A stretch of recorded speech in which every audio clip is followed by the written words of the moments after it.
ఈరోజు ఈ కార్యక్రమం ఒక ఫ్యామిలీ ఫంక్షన్ లాగా అనిపిస్తుంది. ఫిలిం ఇండస్ట్రీకి సంబంధించినటువంటి ఫ్యామిలీ అందరూ ఒక చోట వచ్చి ఒక పండగ వాతావరణం నెలకొంది. ఇది ప్రతి సంవత్సరం ఇలాగే జరగాలి అని మనస్ఫూర్తిగా కోరుకుంటూ ఉన్నాము. ఇంకా కొన్ని అవార్డ్స్ మరికొద్ది సేపట్లో ప్రెజెంట్ చేయడం జరుగుతుంది. బట్ బిఫోర్ దట్ ఈరోజు అవార్డ్ విన్నర్స్ అందరికీ మరొకసారి శుభాకాంక్షల్ని తెలియజెప్తూ ఉన్నాము. అలాగే గౌరవనీయ ముఖ్యమంత్రి వర్యులు శ్రీ ఏ రేవంత్ రెడ్డి గారిని వారి అమూల్యమైనటువంటి ప్రసంగాన్ని ఇవ్వాల్సిందిగా రిక్వెస్ట్ చేస్తున్నాము. సార్.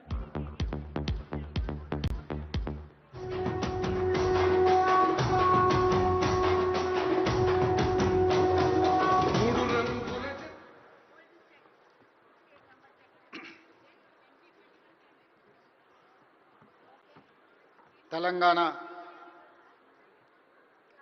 గద్దర్ ఫిల్మ్ అవార్డ్స్ 2025 దాదాపుగా 14 సంవత్సరాల తర్వాత తెలంగాణ రాష్ట్ర ప్రభుత్వం ఈ అవార్డు కార్యక్రమాన్ని నిర్వహించాలని సినీ పరిశ్రమకు సంబంధించిన ప్రముఖులు, ముఖ్యంగా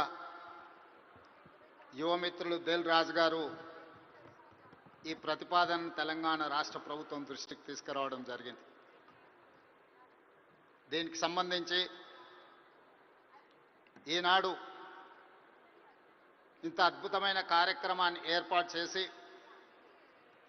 ఈ కార్యక్రమానికి నాతో పాటు ఉప ముఖ్యమంత్రి వర్యులు మిత్రులు బట్టి విక్రమార్క గారు, మా మంత్రివర్యులు సినిమాటోగ్రఫీ శాఖ ప్రత్యేకంగా చూస్తున్న మిత్రులు కోమటిరెడ్డి వెంకటరెడ్డి గారిని, అదేవిధంగా మంత్రివర్యులు వాకిటి శ్రీహరి గారిని, మిత్రులు మధు యాస్కీ గారిని, రాజకీయ ప్రముఖులను, సినీ పరిశ్రమకు సంబంధించిన ప్రముఖులను అందరినీ కూడా ఈ ప్రత్యేకమైన కార్యక్రమానికి ఆహ్వానించి గతంలో ప్రారంభించిన ఒక మంచి సాంప్రదాయాన్ని కొనసాగించడానికి మీరందరూ సహకరించినందుకు మనస్ఫూర్తిగా తెలంగాణ రాష్ట్ర ప్రభుత్వం తరఫున అభినందనలు తెలియజేస్తున్నా.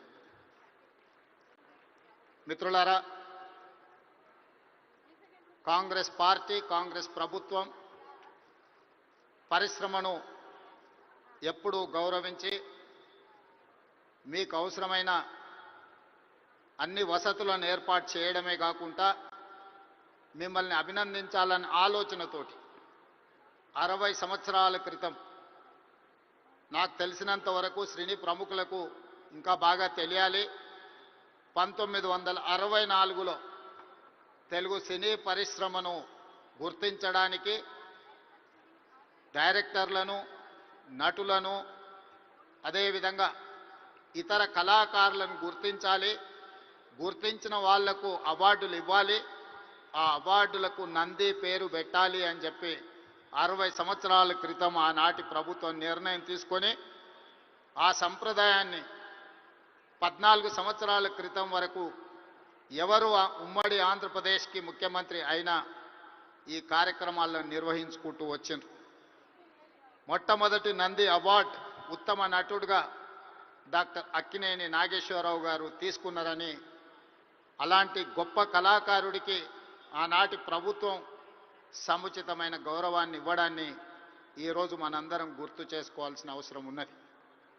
అదేవిధంగా వివిధ కారణాల చేత 14 సంవత్సరాల క్రితం ఆగిపోయిన ఈ కార్యక్రమాన్ని మళ్ళీ కొనసాగించాలన్న ఆలోచనతోటి మా ప్రభుత్వం నంది అవార్డులను ఈరోజు తెలంగాణ గద్దర్ ఫిల్మ్ అవార్డ్స్గా ఈరోజు మీ ముందుకు వచ్చి నిలబడి ఈ 11 సంవత్సరాలు తెలంగాణ రాష్ట్రం ఏర్పడ్డ తర్వాత తీసిన అన్ని సినిమాలకు సంబంధించిన డైరెక్టర్లను, కళాకారులను, కవులను, గాయకులను, సాంకేతిక నిపుణులను అందరినీ అభినందించాలి అని ఈరోజు ఈ కార్యక్రమాన్ని ఏర్పాటు చేసి ఇన్ని గంటలైనా ప్రముఖులందరూ ఇక్కడ ఉండి పరిశ్రమ అంతా ఒక్కటే ఈ పరిశ్రమకు తెలంగాణ రాష్ట్ర ప్రభుత్వం అందిస్తున్న ప్రోత్సాహాన్ని మేమందరం కూడా ఆహ్వానిస్తున్నామని చెప్పి ఇంత సమయం ఇక్కడ కేటాయించినందుకు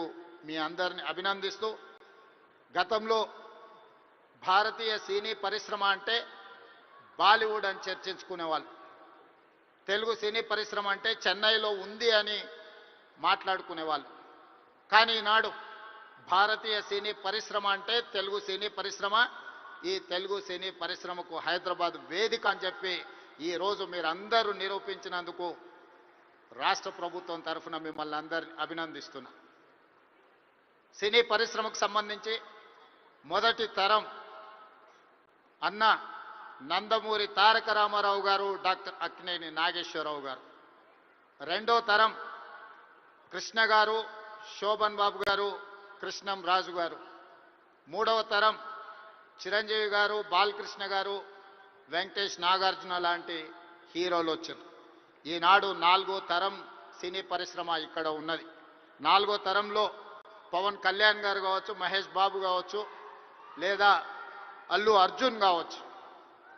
మీరందరూ ఈనాడు తెలుగు సినీ పరిశ్రమకు నాలుగో తరం ప్రాతినిధ్యం వహిస్తున్నారు. ఈరోజు ఈ వేదిక మీద నుంచి చాలామంది విద్యార్థి దశలో నాకు పరిచయం ఉన్న వాళ్ళందరికీ ఈరోజు సినీ పరిశ్రమలో రాణించిందని ఇక్కడ కలుస్తుంటే నాకు చాలా ఆనందం కలిగింది. బన్నీ కావచ్చు, వెంకట్ కావచ్చు, అశ్విన్ దత్ గారి అమ్మాయిలు, లేకపోతే వాళ్ళ అల్లుడు నాగ వైష్ణవ్ కావచ్చు, వీళ్ళందరూ యంగ్ ఏజ్లో కాలేజ్ డేస్లో ఉన్నప్పటి నుంచి వీళ్ళందరూ నాకు తెలుసు. ఈరోజు గొప్ప డైరెక్టర్లుగా, గొప్ప నటులుగా, గొప్ప ప్రొడ్యూసర్స్గా, నవీన్ ఎర్నేని లాంటి పెద్ద ప్రొడ్యూసర్స్ అందరూ కూడా మా యువమిత్రులందరూ ఈరోజు ఈ పరిశ్రమలో రాణించడం, ఈరోజు వాళ్ళందరినీ వేదిక మీద నుంచి అభినందించడం చాలా సంతోషకరమైన సందర్భం. అదేవిధంగా ఈ కార్యక్రమం అద్భుతంగా నిర్వహించడమే కాదు, నేను ఒక్క మాట ఈ వేదిక మీద నుంచి సినీ ప్రముఖులందరికీ కూడా చెప్పదలుచుకున్నాను. రాష్ట్ర ప్రభుత్వం కఠినంగా కనిపిస్తుంది, కానీ మిమ్మల్ని అభిమానంగా చూసుకుంటుంది. మీ అభివృద్ధికి 100% తోడ్పాటును అందిస్తుంది. ప్రభుత్వం నడిపేటప్పుడు కొన్ని నిర్ణయాలు తీసుకున్నా అది మిమ్మల్ని ప్రోత్సహించడానికి, మిమ్మల్ని అభినందించడానికి, మీకు సముచితమైన స్థానం కల్పించడానికే ఈ రాష్ట్ర ప్రభుత్వం ప్రయత్నం చేస్తుంది. ఈరోజు ఈ వేదిక మీద నుంచి తెలంగాణ రైజింగ్ 2047కు ఒక ప్రత్యేకత ఉన్నది. ఈ దేశానికి స్వతంత్రం వచ్చే 100 సంవత్సరాలు 2047లో మనం పూర్తి చేసుకోబోతున్నాం. మరి స్వతంత్ర భారతదేశంలో 100 సంవత్సరాలు పూర్తి చేసుకుంటున్నప్పుడు మన దేశం ప్రపంచంలోనే ఒక అద్భుతమైన దేశంగా, మన దేశం ప్రపంచం ఎకానమీని శాసించే విధంగా మన దేశం అభివృద్ధి చెందాలి. అది పరిశ్రమలు కావచ్చు, ముఖ్యంగా IT, pharma, defence and film industry. Film industry కూడా ఈ దేశంలో ఒక గొప్ప పరిశ్రమగా రాణించాలనేదే మా ప్రభుత్వం యొక్క ఆలోచన, మా ప్రభుత్వం యొక్క ప్రణాళిక. అందుకే ఈరోజు ఈ వేదిక మీద నుంచి మీకు అందరికీ ఒక మాట నేను స్పష్టంగా చెప్పదలుచుకున్నా. నేను మొన్న జరిగిన నీతి ఆయోగ్లో ప్రధానమంత్రి గారికి చెప్పిన 2047 ఏదైతే విజన్ ఉందో 2047కి తెలంగాణ రాష్ట్ర ప్రభుత్వం $3 ట్రిలియన్ ఎకానమీగా అభివృద్ధి చెందాలి. 2035 లోపల $1 ట్రిలియన్ ఎకానమీగా తెలంగాణ రాష్ట్రాన్ని అభివృద్ధి పదం వైపు నడిపిస్తాం. 10 సంవత్సరాలు తిరిగే లోపల $1 ట్రిలియన్ ఎకానమీకి చేరాలన్నా 2047కి $3 ట్రిలియన్ ఎకానమీకి తెలంగాణ రాణించాలి అనంటే సినీ పరిశ్రమ గొప్పగా అభివృద్ధి చెందాలి. ఈరోజు హాలీవుడ్ అంటే అమెరికాకి వెళ్తున్నాం, బాలీవుడ్ అంటే ముంబైకి వెళ్తున్నాం. నేను అడుగుతున్న మిత్రుల్ని, రాజమౌళి గారిని, ఈరోజు ప్రపంచమే గుర్తించే విధంగా అద్భుతమైన సినిమాలను తీయగలిగిన మీరు ఆ పరిశ్రమను ఎందుకు ఈ గడ్డ మీదకి తీసుకురారు అని నేను మిమ్మల్ని అడుగుతున్నా.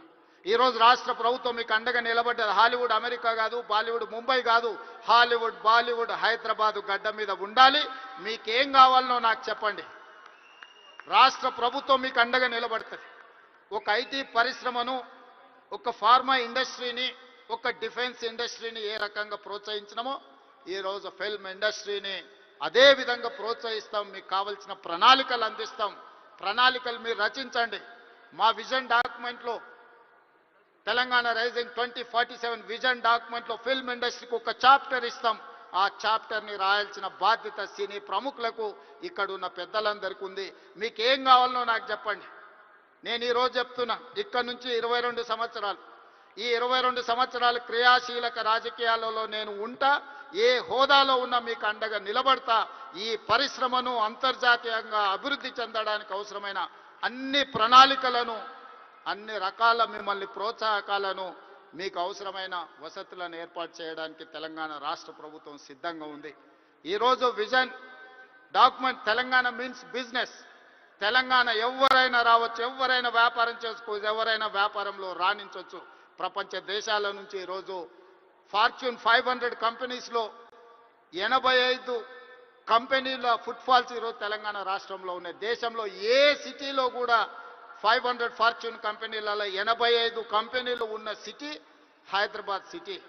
ఈరోజు మెట్రోపాలిటన్ సిటీస్ చాలా సందర్భాలలో మాట్లాడుతుంటారు, బెంగళూరుతో పోటా, అమరావతితో పోటా, ముంబై, చెన్నై, లేకపోతే ఢిల్లీ అని.